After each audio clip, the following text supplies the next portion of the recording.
Bonjour à tous et à toutes, ici Alex d'Appui Budget. Aujourd'hui, ce sera une vidéo plutôt spéciale. Je vous ai dit que je prendrais le temps de vous expliquer ce qui se passe sur ma santé. Donc voilà, je me suis posée et je vais vous expliquer. Je vais essayer de ne pas trop me perdre dans l'ordre des choses, enfin le déroulement des événements, pour essayer de mieux vous expliquer et essayer de le comprendre le mieux possible, hein. Bah, sachez que pour moi, c'est tout nouveau, donc même moi, il y a plein de points d'interrogation et j'espère qu'un jour on y répondra et j'espère même assez vite. Voilà. Alors, par où commencer? En fait, ça fait quelques années que j'ai le syndrome de Raynaud.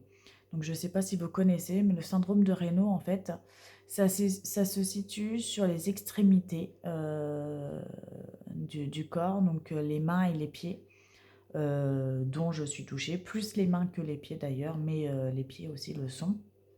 Et en fait, pour vous expliquer, mais je ne peux pas vous le montrer en réel parce que là, mes mains, ils vont plutôt bien en fait. Mais en fait, les bouts de doigts sont tout blancs, mais blancs, genre blanc mort, comme si j'étais un cadavre, quoi. Pas blanc de peau comme là, je suis très blanche, hein, on peut le dire, je suis très très blanche de peau naturellement, mais on voit encore la différence. Je vous invite à regarder sur Internet ce que ça fait. Ça fait comme si mes doigts, c'était des bouts de cadavre, quoi, voilà. Et je perds la sensibilité, ça fait mal. Pour vous décrire cette douleur, ça fait comme si vous étiez dans la neige depuis plusieurs heures et qu'en fait vous sentez plus vos doigts, quoi. Vous savez qu'ils sont là, mais vous avez mal. Vous les sentez plus, mais vous sentez la douleur. Voilà, c'est un peu compliqué pour vous expliquer ça, mais en gros, ça fait ça. Euh, ça arrive donc notamment avec le froid, donc que ce soit la clim, l'hiver. À mon travail, par exemple, j'ai un plan de travail qui est très froid. C'est une pierre et cette pierre est froide en fait. Donc c'est très très désagréable. Déjà de base, je suis une grande frileuse depuis toujours. Je sais pas si ça a un lien, mais en tout cas, je suis une grande frileuse et du coup, j'ai une très mauvaise circulation. Au début, oh, ça fait quelques années, hein, maintenant, je pourrais même pas vous donner de date, mais euh, alors, depuis toujours, j'ai toujours eu les mains froides, hein. Ma mère, elle me l'a toujours dit, depuis que je suis née, j'ai toujours eu les mains et les pieds froids. Donc ça, c'est une chose.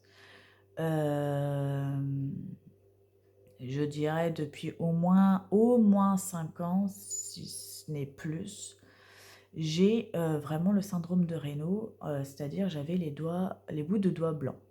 Mais au début, c'était genre l'ongle, quoi. Voilà, c'était pas plus que l'ongle. Et là, au fur et à mesure du temps, ça s'est amplifié et c'est devenu un peu plus long. Et maintenant, j'ai quasiment tout le doigt qui est blanc.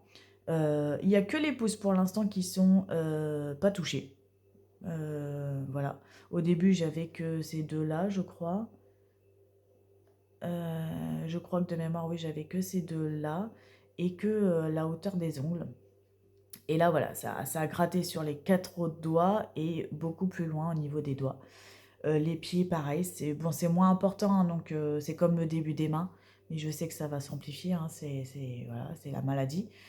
En soi, on peut vivre avec, c'est pas dramatique, ce n'est rien, et en soi, bon, ça faisait mal, mais je sais qu'il faut que je vive avec et que il n'y a rien à faire, quoi. Enfin, voilà, à part mettre des gants l'hiver, pas être trop longtemps dans le froid, voilà, trouver des astuces, pardon. Mais voilà, c'est comme ça. Mais au quotidien, c'est vrai que c'est compliqué, hein. Par exemple, le linge mouillé de la machine à laver, euh, quand c'est frais, quand en fait c'est pas, quand elle sort pas, je recommence. Quand mon linge ne sort pas de machine tout de suite quand le cycle est fini, le linge, il est un peu, enfin il est frais, mais ça va. Mais quand ça fait vraiment longtemps, par exemple, je l'ai mis en route le matin et je l'étends que le soir. euh, et qu'en plus c'est dans mon garage, forcément le linge est vraiment beaucoup plus froid, surtout l'hiver que l'été. Et donc du coup, ben, quand je prends le linge, à la fin de ma machine que j'ai étendue, mes doigts sont tout blancs. Je vais au congélateur, j'en ai que pour, allez, grand max 3 minutes, hein, pour chercher ce que j'ai à prendre dans le congélateur. J'ai les doigts qui sont blancs. Faire les courses, c'est pareil. Voilà, c'est des choses comme ça au quotidien. Je sais que c'est compliqué, mais il faut que je vive avec. En fait, j'ai commencé à pousser un peu plus les recherches parce que j'ai ce syndrome. Oui, en effet, j'ai le réno, mais j'ai des douleurs dans les doigts. Alors, je sais que mon métier ne facilitait pas la chose et jusque-là, je mettais le dos sur le métier, quoi. Clairement, je me suis dit, c'est le mal du métier, tu feras avec, enfin voilà. Sauf que les douleurs sont tellement importantes que ça me réveillait la nuit, que du coup j'ai dit non, il faut que je fasse quelque chose au moins pour soulager. Voilà. Et donc du coup, alors pour expliquer un peu mon métier, je suis maroquinière. Donc en fait, je travaille du cuir, euh, je tape du cuir, je ponce du cuir, je teinte, je colle, je couds. Voilà, je fais tout ça, et donc c'est un métier manuel, quoi. Manuel dans la force, bah, beaucoup des mains, des doigts, des poignets, des bras et du dos. Ouais, c'est beaucoup le haut du corps, hein, même la nuque et tout ça, forcément, on prend des positions qui sont pas très agréables et on se fait mal, voilà. Mais bon, voilà, c'est le métier, on le sait toutes, hein, c'est le métier qui vaut ça, mais voilà. C'est pour vous dire qu'en fait, j'avais tellement mal que j'ai dit: «Il faut que je voie un médecin et que je regarde ce qui se passe un peu plus». Donc, hem, j'ai été voir un médecin vasculaire, pour le syndrome de Raynaud qui, pour l'instant, m'avait dit: «Hormis le syndrome de Raynaud, il n'y a pas d'autres pathologies, mais on va faire une prise de sang au cas où». Bon, OK. Heu Il y a eu un autre événement aussi entre deux, c'est depuis que j'ai accouché de mon deuxième, 10 jours après mon accouchement, j'ai eu des sueurs nocturnes, mais alors, phénoménales. Mais quand je vous dis sueurs nocturnes, c'est pas genre petite transpiration, hein. C'est, je suis trempée en linge, comme si mon linge sortait de machine, que je sortais de douche avec mon pyjama. Bref, je sais pas comment vous dire, mais où je me suis pris, un gros orage et je suis rentrée trempée. C'est vraiment je suis trempée. Mon pyjama est mouillé, mon drap est mouillé, donc du coup, maintenant je mets une serviette en coton, donc ma serviette, elle est mouillée, je l'enlève pour finir ma nuit. J'ai ma couette qui est mouillée, du coup je finis avec un duvet ou avec un plaid ou peu importe, et mon oreiller est trempé. Mon pyjama, je sais plus si je l'ai dit, je le change. Donc voilà, c'est pour vous dire, et ça à chaque nuit. Donc, ben, clairement, j'ai été consultée. On m'a dit, attendez la descente d'hormones. Ok, d'accord, j'attends la descente d'hormones, tout ça, tout ça. On avait fait des prises de sang, tests d'urine, tout ça, blablabla, tout va bien. Je recommence à retourner voir le médecin parce que ça ne s'améliore pas. Attendez, parce que cette année, il y a la canicule. Et effectivement, je suis tombée sur l'été où il y avait la canicule. Ok, on attend la fin de la canicule. J'ai attendu la fin de l'été. Arrivé en hiver, ça s'est pas arrêté, hein. Clairement, j'étais toujours dans le même état. Je suis repartie consulter. Là, le médecin, après plusieurs analyses et tout ça, qui comprenait pas, m'a envoyé voir un angiologue. Un angiologue, qui m'a fait également des tests, qui ne sait toujours pas, ce que j'ai, en a parlé à un médecin interne pour, essayer de prendre la relève et qui, eux, peuvent faire, des examens complémentaires comme des scanners et des IRM que j'ai dit angiologue? Non, je me suis trompée, endocrinologue, pardon. Je mélange tous les médecins, j'ai autre chose en tête, c'est pour ça. Endocrinologue. Donc l'endocrinologue, qui ne peut pas faire de scanner et tout ça, en fait, s'est retrouvé au max de ce qu'il pouvait et du coup a envoyé vers un confrère médecin interne. Médecin interne, va me faire, hospitaliser 2 jours en août pour faire, un check-up total de, De tout. Je ne sais pas trop exactement, mais elle m'a parlé de scanner thorax et pelvien. Elle m'a parlé d'écho des reins. Après, je ne sais pas trop, je ne me rappelle pas trop de tout ce qu'elle m'a dit. Mais si je passe une journée, clairement, ça va être la batterie d'examen. Donc voilà. Ce que je veux, c'est qu'on sache pourquoi j'ai ça et qu'on me le traite, hein. Clairement, je supporte plus, c'est désagréable. On se réveille la nuit, trempé, moite. C'est désagréable, on dort mal du coup parce que, bah, on a froid, malgré la transpiration. C'est vraiment une sensation, bah, comme vous pouvez connaître quand il fait une canicule, hein. Clairement, je pense que tout le monde connaît cette sensation-là, de j'ai l'impression d'avoir la préménopause, quoi. Alors peut-être, hein, mais dans ma famille, il y a pas de préménopause donc ils ont écarté cette piste dans le sens où, je ne suis pas puis les prises de sang n'ont pas révélé que je serais en préménopause. Maintenant, j'ai l'impression d'avoir ces symptômes-là, quoi. Enfin, c'est vraiment, je transpire, mais à tout va quand j'en parle avec les collègues qui sont, en ménopause, c'est vraiment ça, quoi. Donc c'est vraiment désagréable et donc j'aimerais qu'on me trouve une solution, hein, clairement. Donc voilà. J'ai été voir également un pneumologue, alors j'ai fait beaucoup, ces derniers mois, hein, donc en mai et juin. C'est pour ça que d'ailleurs mon enveloppe, santé, a pris cher, notamment les lunettes, mais il n'y avait pas que, hein, voilà, enfin, vous voyez un peu les, les enveloppes. Euh, j'ai du coup été voir pneumologue, mais bon, ça a été beaucoup par l'hôpital, parce que mon mari qui travaille à l'hôpital m'a fait passer des rendez-vous assez rapides vu mon cas, et c'est par des collègues, donc forcément, on va dire, on a un petit avantage là-dessus. Autant en profiter, on n'en a déjà pas beaucoup. Voilà, franchement, quand on peut avoir des avantages dans quelques domaines, faites-le. Faites marcher vos relations. Donc du coup, il m'a fait passer voir sa pneumologue déjà à lui en rendez-vous très rapide pour voir si ce ne serait pas l'apnée du sommeil également. Quand je lui en ai parlé, elle m'a dit non, non, non, l'apnée du sommeil, ça ne peut pas, enfin la transpiration ne peut pas être en rapport avec l'apnée du sommeil. Par contre, elle m'a fait une prescription pardon, pour un scanner des poumons. Je ne sais plus pourquoi. Et elle va me faire un autre examen, mais là, forcément, c'est moi qui l'ai pris. Je ne l'ai que en novembre. Donc, mon mari va essayer de faire jouer ses relations également à l'hôpital pour en avoir un plus tôt. Parce que vraiment, en novembre, là, j'ai le temps de crever, hein, voilà. Donc là, ça va être quoi? Je sais plus trop. Je sais qu'on va m'injecter un produit aussi. Et c'est pour voir, s'il y a du gaz dans le sang, s'il y a, des maladies comme la tuberculose, je sais plus encore.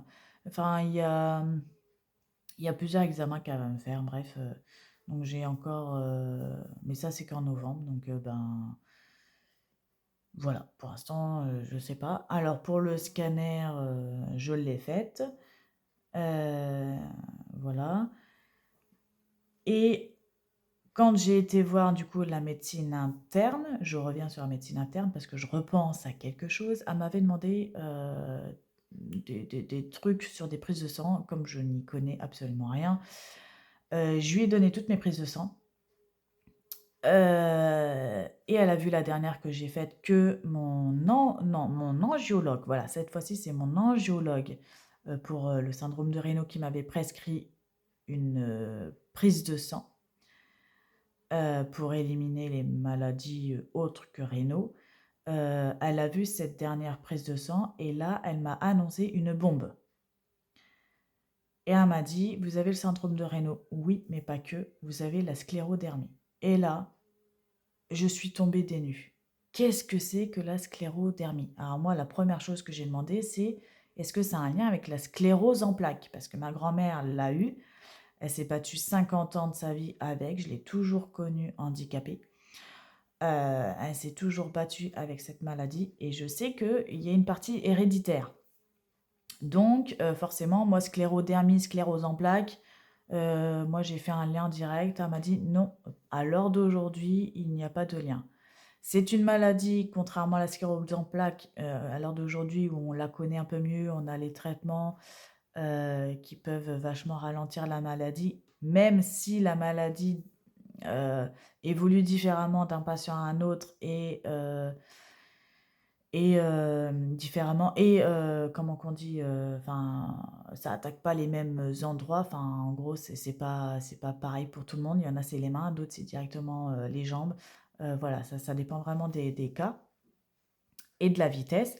Heu, Là, la sclérodermie fait partie des maladies auto-immunes également, mais rares et peu connues et on n'a pas le recul pour. Donc là, clairement, je me suis dit: «C'est pas possible, je suis en train de revivre ce que ma grand-mère a vécu il y a 50 ans». Enfin, maintenant plus que ça, mais oui, maintenant, ça fait, oh, il y a bien, allez, 70 ans.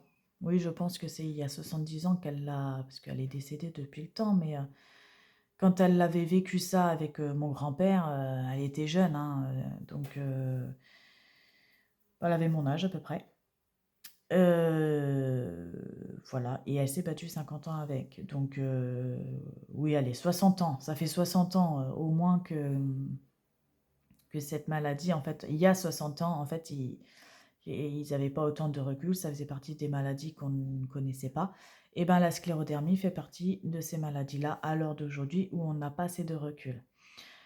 Très peu la connaissent vraiment. Ils connaissent le nom, les symptômes, mais pas vraiment comment la traiter, ni comment elle évolue, ni tout ça. D'autres ne la connaissent pas du tout, et voilà, en fait. Donc quand on m'a annoncé ça, je lui ai demandé déjà des explications parce que clairement moi, si c'est pas un lien, OK, mais c'est quoi? Donc la sclérodermie, c'est bien une maladie vasculaire. C'est les petits vaisseaux de veines, en fait, les petites veines qui ont du mal à circuler et donc ça attaque, l'articulation, ou les muscles. Ça peut également attaquer la peau, donc elle peut, devenir, toute dure et toute blanche ou toute marron, ça dépend des cas, mais elle change de couleur. Et elle devient toute dure, enfin fine et dure. Ça peut donc attaquer les articulations, les muscles, le tube enfin tout le système digestif, les reins, le cœur et les poumons. Voilà, donc quand elle m'a annoncé ça, je lui ai dit: «OK, super et comment on se soigne?» «Ah bah là, on n'en a qu'un de médicament à l'heure d'aujourd'hui». «Ah, ah d'accord». Alors je ne sais pas si c'est parce qu'elle, elle ne connaît pas ou si c'est vraiment le cas. Ça, je ne peux pas vous répondre à l'heure d'aujourd'hui. Je suis en train de rappeler mon angiologue, qui ne peut pas me prendre en rendez-vous pour l'instant, donc je lui ai envoyé par mail, ma prise de sang et j'attends la semaine prochaine qu'il me rappelle pour, savoir, ce qu'on fait, hein, voilà. Parce que bien sûr, la médecine interne qui a vu ça ne m'a pas fait de compte rendu en me disant que j'ai une sclérodermie. Donc ce qui fait que quand on m'a annoncé cette bombe, bah, déjà, vous imaginez très bien, on était en pleurs, on s'est dit: «Il me reste peut-être plus que 2 ans à vivre», comme 40 ans, hein, clairement, on ne sait pas parce que la maladie peut très vite se développer et très, très lentement, en fait, on ne sait pas. Hem, Après, je suis en train de perdre le cours de la chose, je vais vous perdre complètement. Hem On va essayer de reprendre les choses. Du coup, quand j'ai été faire mon scanner, ils ont fait un scanner pour les transpirations et aussi pour la sclérodermie. Bonne nouvelle, au niveau des poumons, rien à signaler. Tout va bien, donc déjà c'est une bonne chose, c'est que déjà ça n'a pas attaqué au moins les poumons. Après je ne pense pas je me sens pas malade dans le sens où, j'ai mal dans les mains. C'est vraiment ça mon gros point, c'est j'ai mal dans les mains et j'ai une mauvaise circulation, je le sais, je le sens de toute façon que ça va pas, c'est dans mes mains. Le reste du corps, ça va en fait. Donc je me sens pas malade dans le sens où, je me dis: Je suis pas proche de la fin». Voilà, donc c'est déjà une bonne chose. Maintenant on fait des examens quand même pour être sûr et pour, le prendre dès le début de la maladie s'il faut. Mais je prends des rendez-vous comme ça, sachant que les spécialistes eux-mêmes ne savent pas. Et en fait, ce que j'aimerais, c'est me rapprocher d'un hôpital à Paris qui est spécialisé dans la sclérodermie, mais il me faut ce compte rendu pour que le médecin généraliste me fasse un courrier pour aller ensuite vers ces hôpitaux généralisés, spécialisés, pardon. Ben, du coup, comme j'ai pas ce compte rendu, je suis dans le caca. Voilà. Donc, j'essaye de voir avec mon angiologue si il peut me prendre un rendez-vous ou du moins me faire un compte rendu pour pouvoir continuer à avancer pour les hôpitaux. En plus, du coup, bah, pour le travail, c'est clair que je ne suis plus du tout apte à continuer à travailler dans ce domaine-là. En fait, je suis en train de me bousiller parce que clairement, l'angiologue me l'a dit au début, ça va aggraver mon cas, le réno, en continuant dans ce métier. Parce que bon, il y a la pierre qui est froide, ok. Mais même s'il me dit, vous faites pas de marteau-piqueur, je suppose. Non, effectivement, je fais pas de marteau-piqueur, mais je tape au marteau, je fais de la ponceuse, j'utilise des machines, tout ça, ça a des vibrations. Et les vibrations sont très mauvais pour le syndrome de Raynaud, en fait. Ça empire les choses. Donc, ben, voilà quoi, si ça aggrave et qu'en plus j'ai mal dans les mains, donc de toute façon, il fallait que je me reconvertisse. C'était déjà un projet, mais là, c'est même plus un projet, il faut que ce soit du concret. Voilà. Donc là, on est en train de faire, enfin, j'ai monté un dossier MDPH, mais seulement sur le réno, parce qu'au début, je ne savais que ça. Mais pour compléter la MDPH avec la sclérodermie, il me faut mon compte rendu que je n'ai pas. Voilà, donc j'espère que mon angiologue va vraiment prendre au sérieux mon appel, hein, en me disant, enfin en comprenant qu'il me faut ce compte rendu, enfin un compte rendu du moins, et que je puisse faire la MDPH pour pouvoir me reconvertir derrière. Donc voilà, on est en plein dans les démarches de tout, MDPH, transition pro, recherche de formation, donc tout le dossier transition pro qui est méga, mais méga long. J'avais quoi encore comme dossier à faire? Je sais plus. Et puis, bah, pareil, il faut que le médecin traitant me déclare à 100% pour cette maladie pour que tous les examens soient pris à 100% en charge. Parce que clairement, là, en fait, je paye beaucoup, beaucoup pour faire les examens, mais je ne suis pas complètement remboursée, quoi. Donc, j'envoie à la mutuelle, mais il y en aura une partie qui seront à ma poche, quoi. Donc voilà, en fait, il me faut ce compte rendu pour me débloquer donc à la MDPH pour mon dossier de transition pro pour faire ma formation. Voilà, voilà. Il me faut ce compte rendu pour le médecin généraliste pour me faire éventuellement un courrier pour aller dans les hôpitaux spécialisés et être pris en charge sérieusement tout de suite parce que voilà, je n'ai pas envie que cette maladie prenne le dessus plus vite que ça ne devrait. Là, j'ai de la chance pour l'instant, elle m'a dit, la maladie, elle est bénigne, pardon, à l'heure d'aujourd'hui parce que elle n'est localisée que dans les mains et dans les pieds. Elle n'est pas localisée ailleurs, à l'heure d'aujourd'hui. Voilà. Mais je ne sais pas combien de temps je vais rester comme ça. En attendant, elle m'a donné un traitement que l'angiologue ne voulait pas me donner au début parce que j'ai une tension plutôt basse. Et ce médicament fait faire des chutes de tension. Donc il m'a dit, je ne vais pas vous donner ça parce que, juste pour le syndrome de Raynaud, je vous rappelle, lui, il ne savait pas pour la sclérodermie, hein. Parce qu'il ne voulait pas que je fasse des malaises à tout va et moi non plus clairement, faire des malaises, merci, j'ai donné, enfin j'en donne encore, ça me met trop mal, j'ai vraiment pas envie, enfin, c'est pas une vie d'avoir des malaises, hein, donc voilà. Donc il m'a donné un autre cachet, mais c'est vrai que je n'ai pas vu la différence là en printemps, en plus on a eu un printemps pas très chaud, hein, donc vraiment, j'ai pu voir un peu la différence. Donc en me disant qu'au printemps j'ai pas vu la différence, j'imagine pas en hiver, je pense que clairement ça m'aurait rien fait du tout. Mais je me suis dit: «De toute façon, il faut que je le revoie en septembre avant l'automne pour pouvoir, refaire un bilan», mais finalement il faut que je le voie un peu plus tôt que prévu. Et donc, je reviens, la médecine interne m'a donné le cachet que à la base l'angiologue ne voulait pas me donner. Elle m'a dit: «Prenez votre tension matin et soir. Si vous êtes en dessous de 11 de tension, vous ne le prenez pas et parce que sinon vous allez jamais tenir, vous allez faire des malaises» et Et si je suis au-dessus de 11, c'est bon. Alors, bah, comment vous dire que ça fait 15 jours, 3 semaines que je prends ce traitement. Allez, 2 semaines et demie même. Oh, je sais plus trop. Mais entre 2 et 3 semaines, je sais plus trop. Et ben, j'ai dû le prendre une semaine. Parce que entre deux, j'ai toujours eu des tensions basses. Il faut que je prenne 2 fois le cachet par jour, un le matin, un le soir. Et avant de prendre le cachet, il faut que je prenne ma tension. Bah, en fait, je suis souvent en dessous de 11. Souvent, souvent, j'ai une tension très basse. Moi, je suis dans les 10,5, 11, quoi. Et en plus, avec la fatigue, on n'en parle pas. Et du coup, ben, alors elle m'a expliqué, de toute façon, si vous ne prenez pas le cachet, en soi, c'est pas dramatique dans le sens où on n'est pas dépendant de ce cachet. Donc, c'est-à-dire que si jamais je ne le prends pas ce jour-là, il ne fera juste pas effet sur la circulation, mais,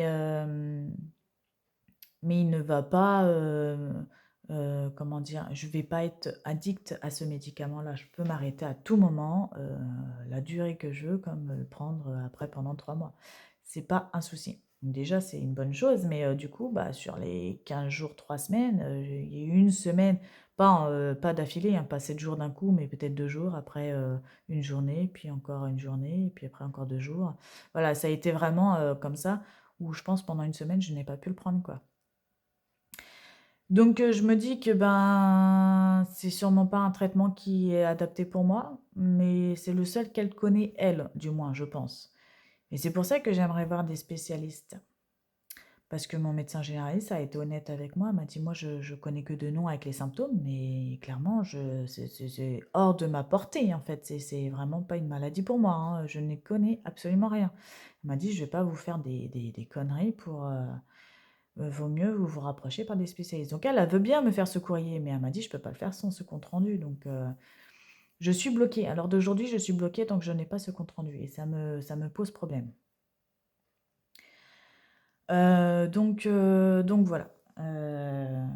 Là, ça va un peu mieux, mais vraiment le moral, bah, il est en dents de scie, quoi, surtout que quand on m'a appris la sclérodermie, même pas une semaine après, j'ai une boule sous l'aisselle. Alors là, j'ai commencé à banaliser. J'ai dit: «Ça y est, je vais me choper une tumeur en plus», j'étais au bout de ma vie. Clairement, j'étais au bout du rouleau. Arrivée là, bon, bah, j'ai fait l'écho aujourd'hui, rien à signaler. En plus, la boule, finalement, elle était partie. Elle était douloureuse, elle était assez grosse. Là, elle y est plus et j'ai plus mal du tout. Donc, mais j'ai quand même fait l'écho par acquis de conscience et il n'y a rien du tout. Ça pouvait être juste peut-être une infection et puis comme la sclérodermie, c'est de ce que j'ai compris, je vais essayer de vous expliquer à mes mots, c'est des anticorps qui attaquent mes propres anticorps en fait. Et donc du coup, ben, j'ai plus assez de globules blancs, je crois, ou quelque chose comme ça. Et donc du coup, ça aurait pu être les ganglions qui ont pris le dessus pour une petite infection, sachant que c'est la période des allergies grandioses.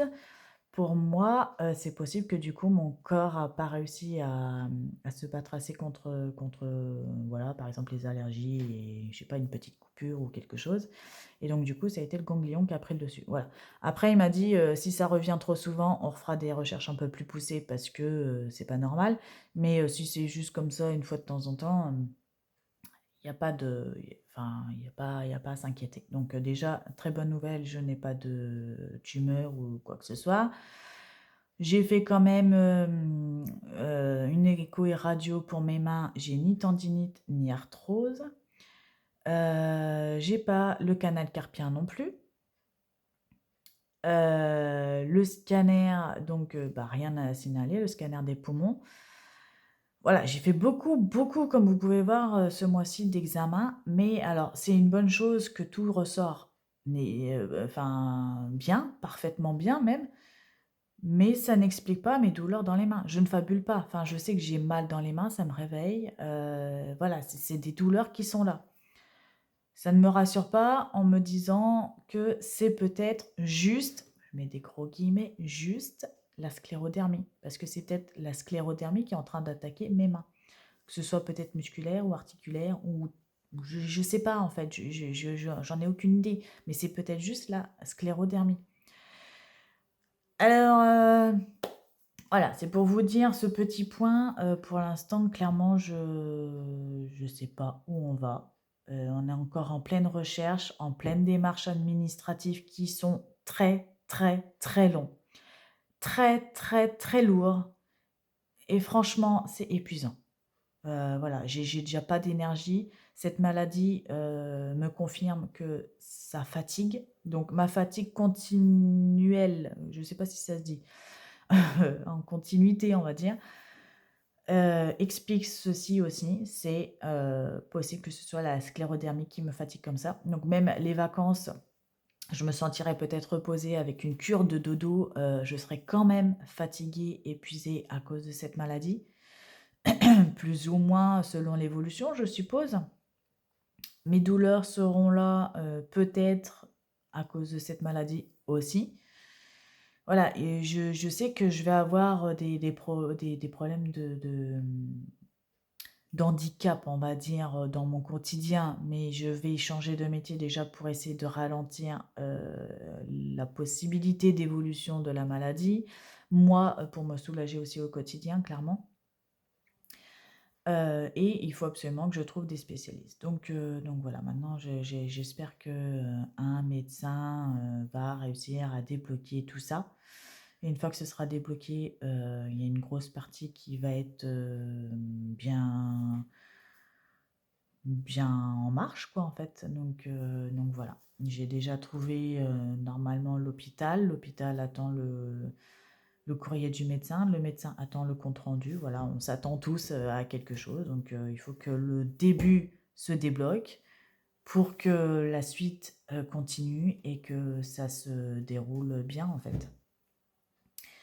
Donc, voilà, ça permet de vous expliquer un peu bah, mon peu de temps que j'ai bah, pour vous et puis bah, dans mon quotidien, entre toutes ces grosses démarches administratives, ces gros points rendez-vous, ces grosses inquiétudes. Voilà, donc je l'ai annoncé à certains membres de la famille. C'est pas forcément évident hein, parce que bah, surtout nos parents, enfin mes parents du moins, ils sont en train de se dire, ça se trouve, je vais perdre ma fille avant que je parte. Je les comprends. Après, pour l'instant, les résultats sont plutôt positifs, donc on se dit que bon, normalement, il n'y a pas de raison. Maintenant, on ne sait pas dans 2 ans comment que ça va se passer, hein. Clairement, personne ne saura, mais voilà, c'est pour ça que j'aimerais prendre en main les choses en main, voilà. Maintenant, pour éviter toute dégradation rapide, nouvelle, peu importe, de la chose. Voilà. Alors, sur ce, ben, j'espère que je vous aurai pas trop démoralisé. En tout cas, je voulais, parler à tous ceux qui ont des problèmes de santé. Accrochez-vous. Je sais qu'il y a des moments de haut et de bas. On en a connu, hein, des hauts et des bas, des moments de noir où on ne sait pas quoi faire. Nos enfants ne sont pas au courant parce que pour l'instant, tant qu'on n'a rien d'acté, de sûr et de tout ça, on ne veut pas en parler. S'ils nous posent des questions et que même nous, on n'a même pas les réponses, c'est un peu compliqué. Il y en a... Enfin, voilà, c'est compliqué. Il faut être prêt à vouloir en parler. Donc, n'hésitez pas à être entouré, à parler à un psy. Des fois, ça fait du bien. D'ailleurs, j'ai recontacté ma psy, moi, ça fait un moment d'ailleurs. Ça doit faire 6 mois que je lui avais pas parlé avec tout ça. J'avais pas eu le temps. Mais là, je me suis forcée à trouver un créneau parce que je me suis dit, j'ai pas envie de plonger. Je pense que ça commence à être compliqué. Euh, voilà, je voulais soutenir toutes ces personnes ou les personnes qui aident ou connaissent des gens malades dans leur entourage, pardon. Je vous souhaite beaucoup, beaucoup de courage et accrochez-vous. Je sais que c'est pas évident, mais un jour ça ira mieux. C'est ce qu'il faut se dire. C'est le seul espoir qu'on a, c'est que on se fait en sorte de se soigner et on verra comment on arrivera à s'en sortir. Moi, je me rappelle d'une phrase de mes grands-parents, et j'aimerais finir sur cette belle phrase, c'est que Dieu a envoyé ses plus dures épreuves à ses meilleurs soldats. Voilà. Donc, ce que je me dis, c'est que s'ils m'ont envoyé cette maladie, c'est que ils pensent que j'ai les épaules pour endurer ça, et que c'est fait pour m'endurcir encore, et réussir à me battre, en fait. Donc voilà. De toute façon, je tiens le coup pour mes enfants, hein, clairement, ça c'est sûr. Je lâcherai pas, même s'il y aura des moments de coups de mou, je sais que je continuerai à m'accrocher. Euh, voilà, je voulais soutenir moralement à tous ces personnes-là, et tous ceux qui sont en bonne santé. Prenez soin de vous quand même, vraiment beaucoup, beaucoup. Prenez soin de vous, mangez bien, même si vous mangez mal, faites-vous plaisir. C'est pas ça que je veux dire, c'est que faites vraiment attention à vous, écoutez votre corps, écoutez s'il vous dit qu'il est fatigué, écoutez-le. Voilà. Prenez soin vraiment de vous et de votre entourage, parce que sans la santé, on n'est rien, en fait. L'argent, c'est bien, c'est beau, on fait des beaux budgets. Mais quand le moral ne va pas, vous avez bien vu, hein, le budget ne va pas non plus. Et oui, l'argent est important. Je continue à le dire, l'argent est important, parce que sans l'argent, on ne peut rien faire. À l'heure d'aujourd'hui, l'argent est trop précieux. Mais la santé, il l'est encore plus, parce que clairement, sans la santé, déjà, on perd de l'argent. Et en plus, on perd le moral, on perd de l'énergie, on perd des choses de la vie, et c'est terrible. Voilà. Donc, accrochez-vous, prenez soin de vous, et j'espère que je ne vous aurai pas trop démoralisé. Au contraire, j'espère que ça vous aura donné de la pêche, dans le sens où il faut continuer à se battre. Euh, et euh, voilà, enfin, je sais plus trop quoi dire. J'avoue que je suis un peu encore sous l'émotion, je suis un peu émue. Je vais couper cette vidéo, je pense. Euh, je vous souhaite beaucoup, beaucoup de courage. Je vous embrasse. N'hésitez pas à liker, commenter ma vidéo, à vous abonner, à partager ma chaîne. Voilà, je vous fais de gros bisous. À bientôt.